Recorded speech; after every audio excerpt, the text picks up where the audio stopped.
Kia ora koutou.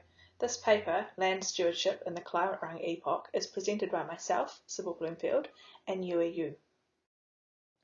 Human inhabitation has been focused around bodies of water throughout history. In New Zealand particularly, access to our coast is considered a birthright. The coast is at the very core of New Zealand identity. Rapidly growing populations, particularly in urban environments, are putting increasing pressure on coastal settlements and has seen economic incentives take precedence over the ecological and environmental values, and increasingly coastlines are being overtaken by large-scale developments. The hardening of the coastal edge through intensive development has drastically limited the adaptive capacity of the coast and coastal communities. Climate change and its related impacts continue to increase the tension between the built edge and the sea. The natural environment does not work with finite lines and boundaries, and we must begin to accept and integrate this into our coastal settlements. The need to develop a resilient and mutually beneficial relationship between these climate change vulnerable coastal zones and the human inhabitation is becoming increasingly apparent. Auckland is known for its harbours and tributaries that form large areas prone to flooding hazards. Climate change will increase the severity and frequency of this flooding. Cited in Onehunga, Auckland, New Zealand, this case study project proposes design solutions for integrated coastal development that favours both inhabitation and revitalisation of ecological coastal systems equally. Onehunga is located on the northern shoreline of Auckland's Mangere Inlet. Its convenient access to the east coast made it a strategic hub for transport and infrastructure throughout consecutive settlement and development periods.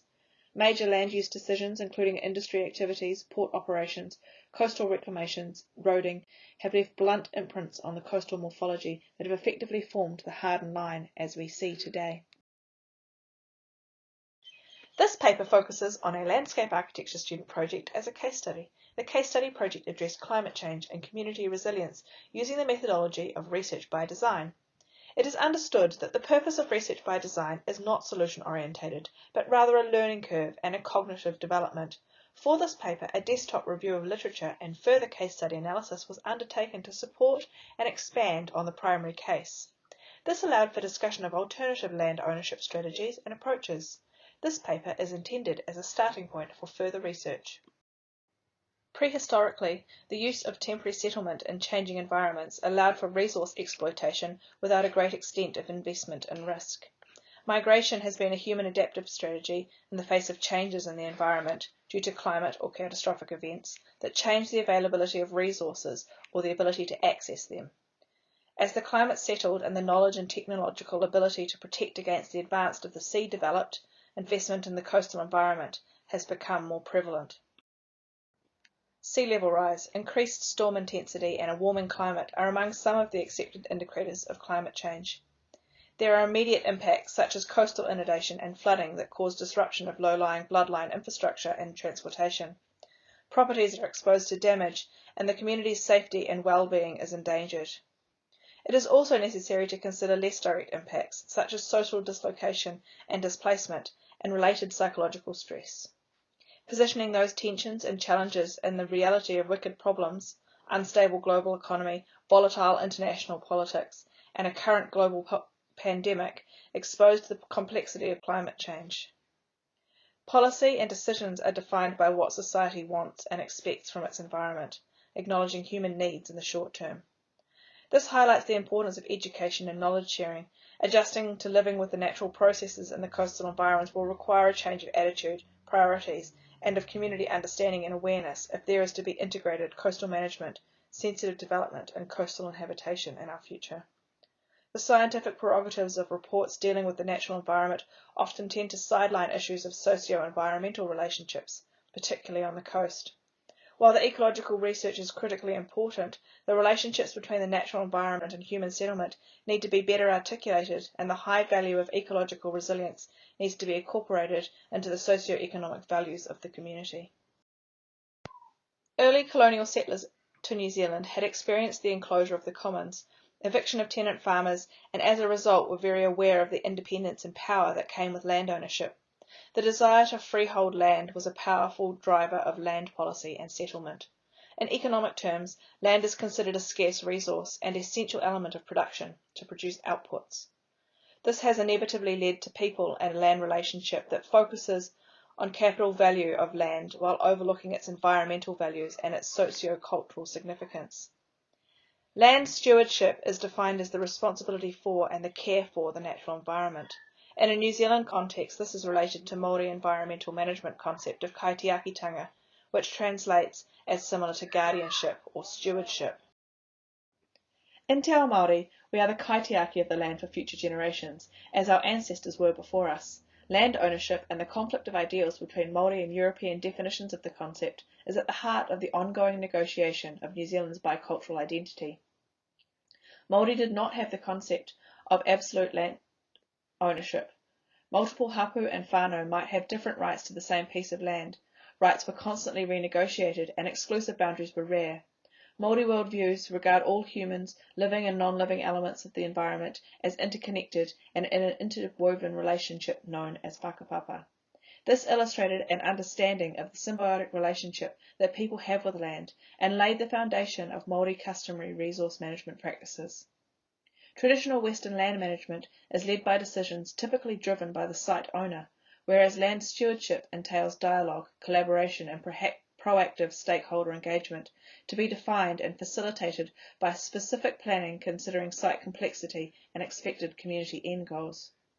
There is clear potential, even need, for the development of a stewardship-focused land governance structure that derives from both Te Ao Māori principles of kaitiakitanga and whanaungatanga and these democratic design principles for our current and future climate-vulnerable urban environments.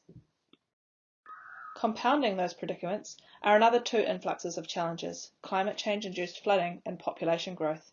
Being one of Auckland's urban development hotspots, Onehunga is predicted to accommodate 4,773 more dwellings and 10,000 more residents by the year 2043.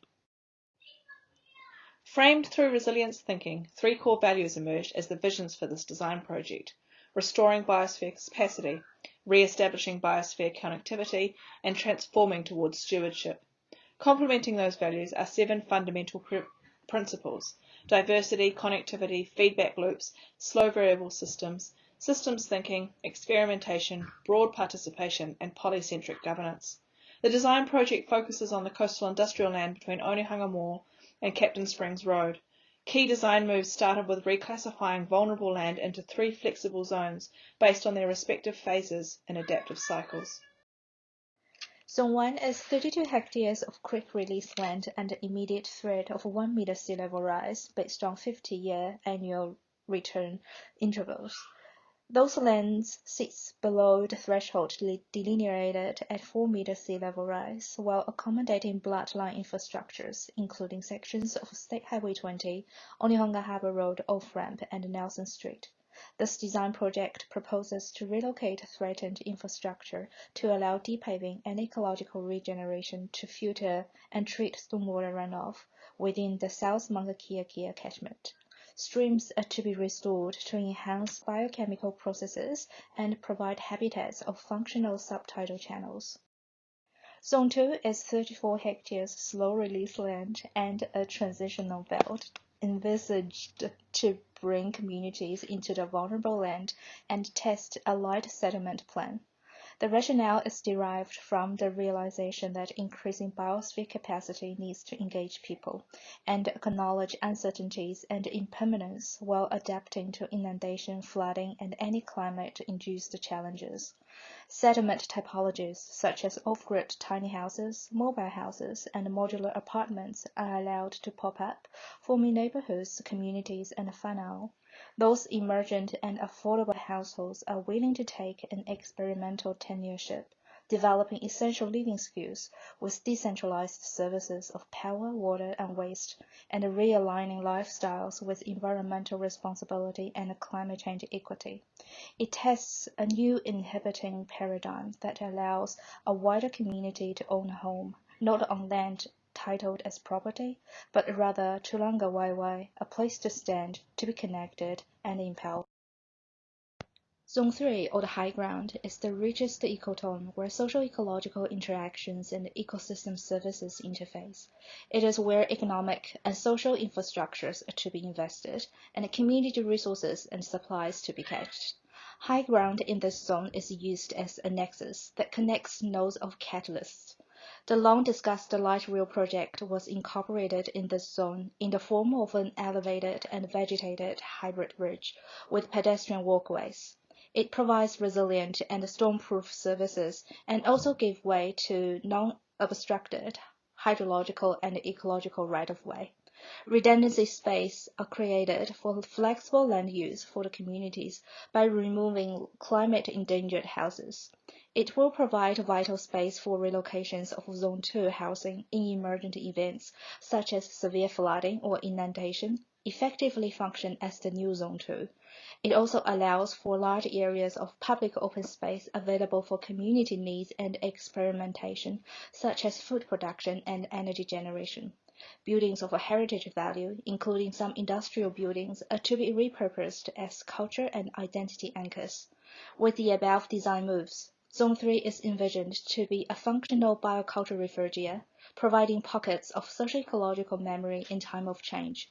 It is a manifestation of a cultural landscape where community members, existing and new, develop a sense of place and a rooted Onehunga identity.